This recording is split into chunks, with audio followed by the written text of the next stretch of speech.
further questions? Dr. Jeff Hale, President of NEOA College. Hi, Mary. Thank you for being here today. Appreciate that. And for your many years of great service to the state of Oklahoma. Tuition setting authority is an important topic for all of us. The Chancellor did a good job earlier today kind of outlining the history of that. As you well know, in 2003, that authority went from the state legislature to the state regents. And since that time, there's a well-documented history of the state of Oklahoma continuing to be a low tuition state.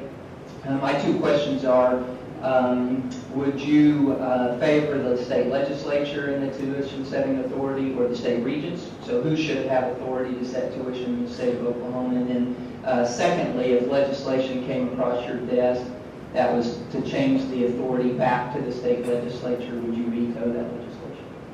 Well, one good thing about, well, not many good things, but one of the things I do like about our higher education system is that we have a lot of private sector citizens that sit on the regents, and they help with the tuition setting, as you just said, and that responsibility was given from the legislature back to the regents. I remember going through this debate many times when over my years in office, but I personally think it's working well now.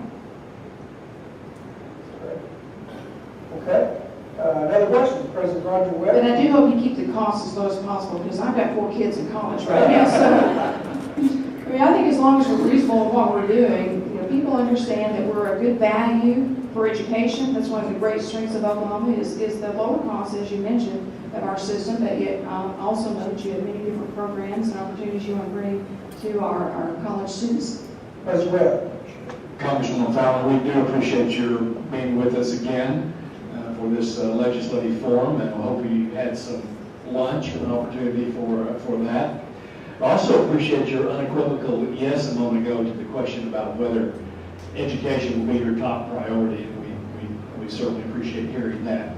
There is an issue that has been looming out there now for several years that is quite concerning to higher education, and that is the issue of safety on our college campuses and whether students should be allowed under certain circumstances to carry concealed weapons in the classroom or on university property. The state regents has opposed that legislation, and actually every college and university represented here today has opposed that legislation.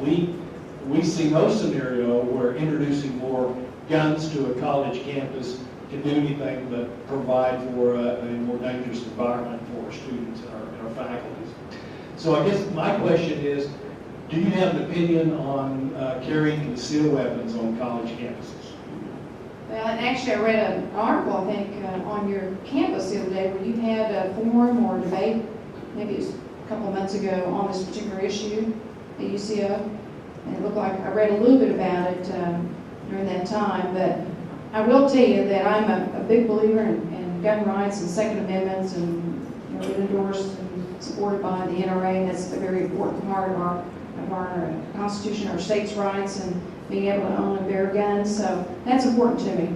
I actually haven't, since I've been in Congress, haven't really focused on that particular issue.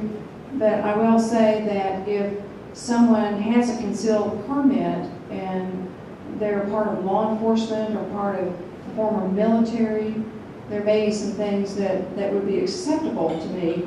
And I would like to hear, as far as carrying guns on campus, if they have a permit and license and they've been part of the military and don't have mental health problems per se. I hope you'll understand that. But I would like to hear your thoughts on that, and certainly what your research shows as far as how will it affect the campuses. So I just want you to know my door is open to listen to that. I haven't really focused on that particular issue since I've been up in Congress lately. Well, Congresswoman, as you know, I think a former member of the Department of Public Safety in a long time, carrying weapons myself as an officer and a permit to do that.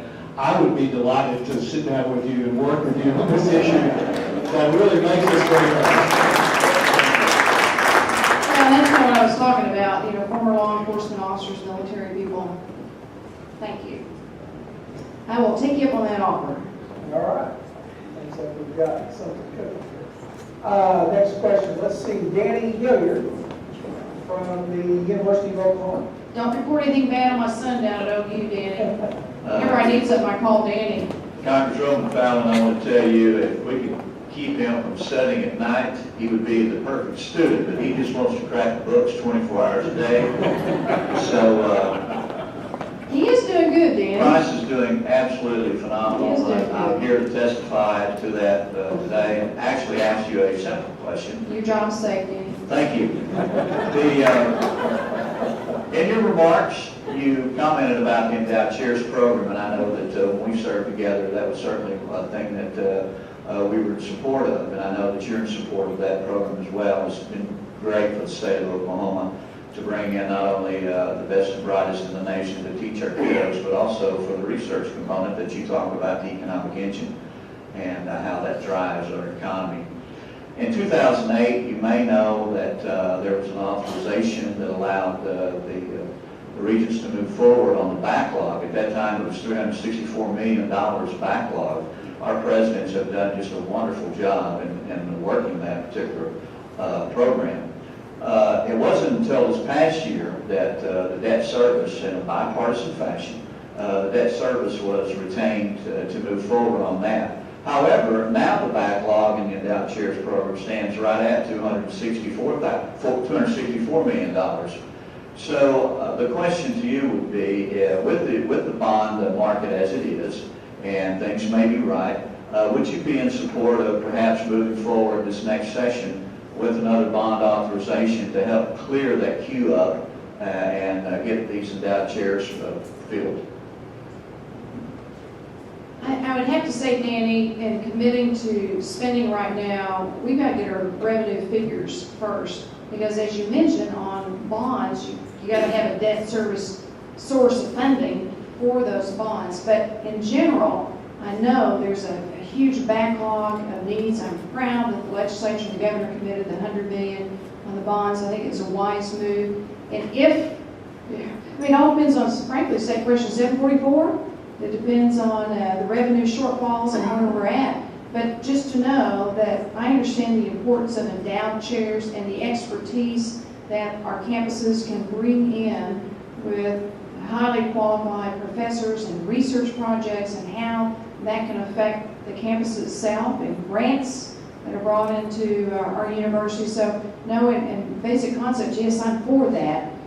If we can continue to improve upon our economy itself, which is going to be one of my number one focuses, the jobs economy, and certainly as we look at what our financial situation will be after the ballot initiative this year.